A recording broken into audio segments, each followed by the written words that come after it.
On the morning of December the 11th, 1990, a truck travelling southbound on Interstate 75 began to slow down after the driver noticed something ahead through his windshield. But the driver behind didn't see it, and by the time he realised what was happening, he had no time to react. His truck slammed into the rear of the vehicle ahead without any meaningful attempt to brake. The impact was sudden but not catastrophic.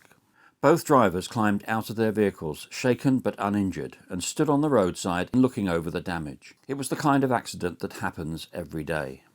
But what they didn't realise was that the conditions around them were worsening, and that traffic was still moving towards them at highway speeds, straight into a stretch of road where visibility had dropped to almost nothing.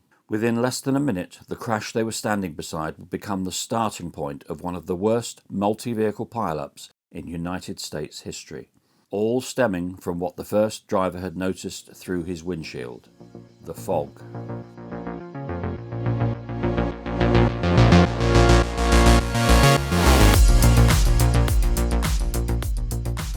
A dense fog had begun to form along this stretch of Interstate 75, building far more quickly than drivers in the area were used to. What might have first appeared as a light haze was in reality the leading edge of a much thicker bank of fog that was already reducing visibility to almost nothing. Fog occurs when there is too much water in the air for the atmosphere to absorb, but what was forming that morning wasn't just ordinary fog. The conditions in this part of Tennessee made it possible for something much more sudden. Cold air had settled into the valley overnight, while the water in the Hiwassee River remained relatively warmer. As that warmer, moisture-rich air rose and met the colder air above the road, it condensed rapidly, creating a dense layer of fog that could form in minutes rather than hours. The shape of the landscape made it worse. The highway runs through a low-lying valley which allows the cold air to sit and traps the moisture close to the ground. Instead of drifting away, the fog builds and thickens, spreading across the road and reducing visibility far more quickly than drivers expect. For drivers approaching the area, the change was sudden. One moment the road ahead was visible, and the next it wasn't. Inside the cab of a moving vehicle, that kind of visibility loss doesn't feel gradual. Drivers don't see the fog coming. They're suddenly inside it.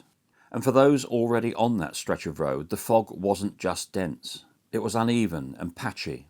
In some places it hung low over the asphalt, while in others it thickened suddenly, reducing visibility to just 10 to 20 feet at most. Drivers reacted differently. Some slowed sharply, dropping their speed to 20 miles per hour or less. Others, still moving through clearer sections or unaware how quickly the conditions had changed ahead, continued at highway speeds of 60 or even 70 miles per hour. That difference meant that vehicles approaching from behind were closing the distance far faster than drivers in front could account for. What made the situation particularly dangerous was how the transition from clear road to near zero visibility happened in seconds. That loss of visibility left almost no margin for error. By the time drivers realised what was happening, they were already too close to react.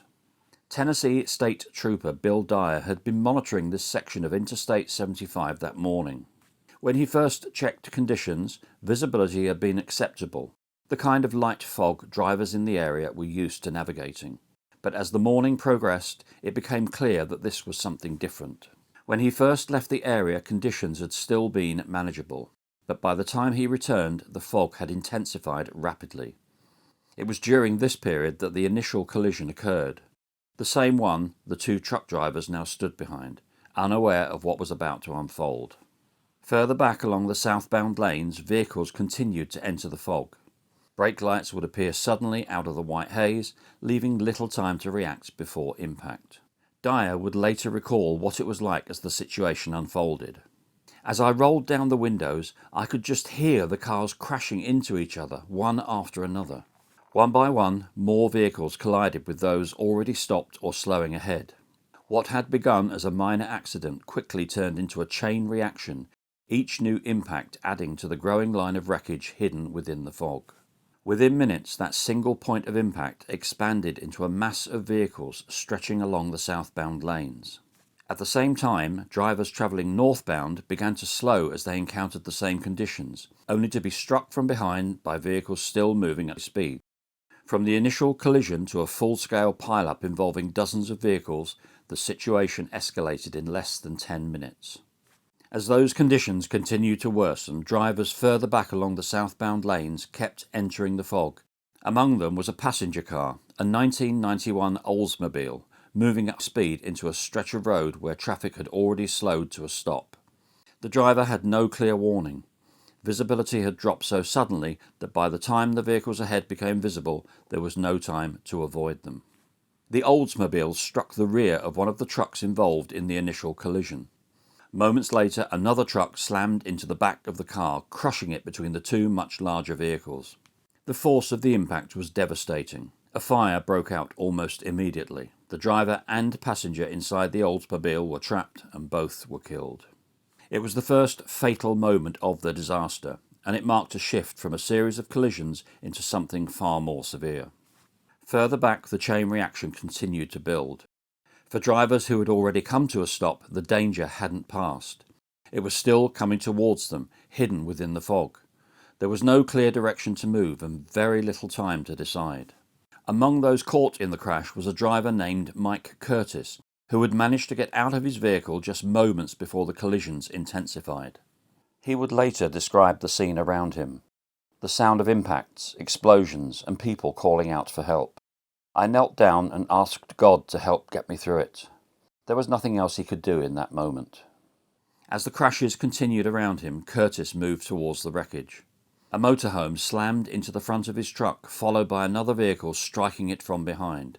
I remember hearing one vehicle come through, hitting others and knocking them aside like they were nothing, before crashing just to the right of the motorhome. The explosion was so strong it almost knocked me down.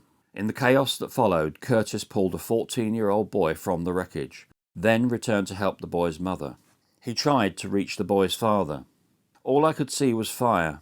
It was probably the hardest thing I've ever had to witness, the most helpless feeling I've ever had. The man did not survive. Elsewhere in the pileup, a grandmother and her young granddaughter were also caught in the wreckage. The force of the impact crushed their car between larger vehicles, the bodywork folding in on itself, concertinaed under the pressure. What had once been a passenger compartment was reduced to a confined space of twisted metal and shattered glass. The young girl survived. Her grandmother did not. From where he stood, Curtis could see the aftermath unfold, but there was little that he could do. The fires had already taken hold, and the intensity made it impossible to reach those trapped inside. For others who had managed to stop, the experience was defined not by what they could see, but by what they could hear.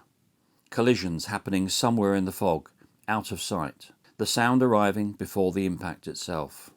In some areas, the fires burned so intensely they began to melt the asphalt beneath them, reducing vehicles to little more than unrecognisable shells.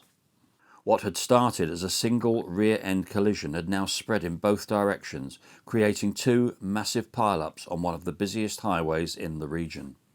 The first calls reached emergency services within minutes of the initial impact. Reports described multiple vehicles involved, but as more information came in, it became clear that this was something far beyond a typical highway accident. First responders began arriving on scene shortly afterwards, including Tennessee State Trooper Bill Dyer, who had been monitoring this section of Interstate 75 that morning. Rescue efforts were complicated by the same conditions that had caused the disaster. The fog limited visibility for emergency crews, making it difficult to assess the scene or locate those in need of assistance. At the same time, there was concern about the number of commercial vehicles involved, some of which were carrying hazardous materials, adding another layer of risk to an already dangerous situation. Despite this, responders began to organise the scene as quickly as possible.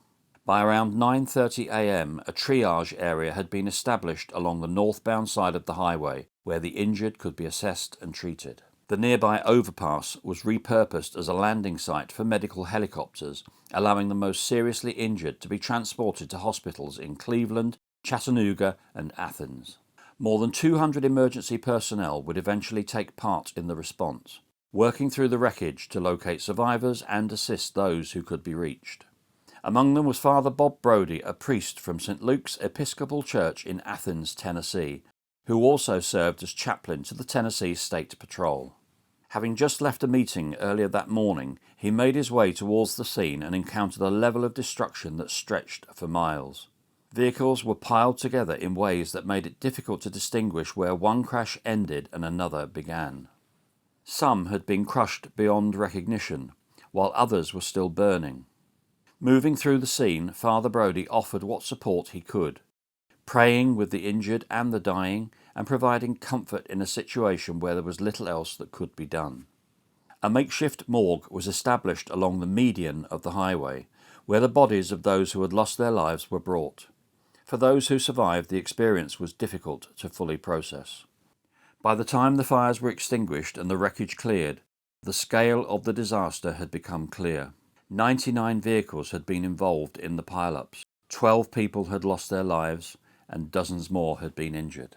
In the hours that followed, the immediate focus remained on rescue and recovery, but attention quickly turned to a more difficult question: how something like this could happen so quickly and with such devastating consequences. Investigators from the National Transportation Safety Board arrived at the scene to begin piecing together what had taken place. With nearly 100 vehicles involved and dozens of witnesses, it would take time to fully understand the sequence of events. What they found was not a single point of failure, but a combination of conditions that together created a situation that escalated beyond control in a matter of minutes. The fog had formed rapidly, reducing visibility to near zero along sections of the highway. But just as important was how drivers responded to it. Some slowed significantly as visibility dropped, reducing their speed to 20 miles per hour or less. Others, unaware of how severe the conditions had become, continued at much higher speeds. That difference, sometimes just a few seconds of reaction time or a difference of 20 or 30 miles per hour, meant that vehicles approaching from behind were unable to stop in time once traffic ahead had slowed or come to a halt.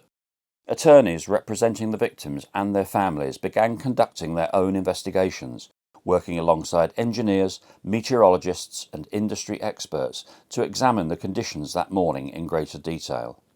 Particular attention was given to a nearby paper mill operated by Bowater Incorporated, where large settling ponds released warm, moisture-laden air into the surrounding valley.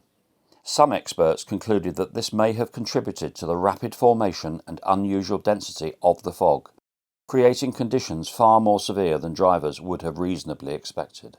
As these findings developed, they began to form the basis of a legal case that could have tested the extent of that responsibility in court. However, before those arguments were ever presented to a jury, Bowater reached an out-of-court settlement with the victims and their families. The case was resolved without a full trial, and as a result, much of the evidence gathered, along with the conclusions drawn by those experts, was never formally examined or challenged in a courtroom setting. It became clear that the warning systems in place along that stretch of road had not been enough. While signs and procedures existed to alert drivers to fog, they were not capable of providing real-time information about rapidly changing conditions. In some cases, warning systems either failed to activate or were not triggered in time.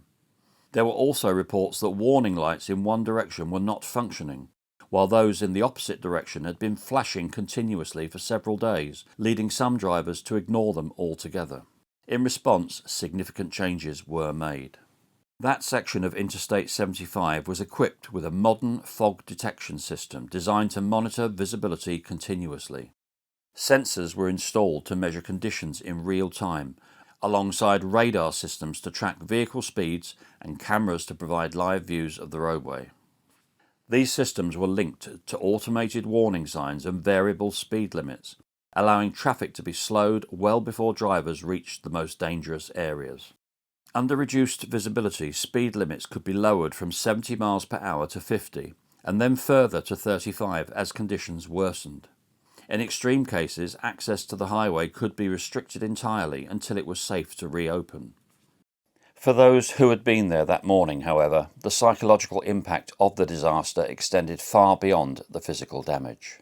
Survivors spoke of the moment visibility disappeared, of brake lights appearing suddenly out of the fog, and of the sound of collisions happening around them without being able to see where they were coming from. Some found it difficult to drive in fog again. Others avoided highways altogether.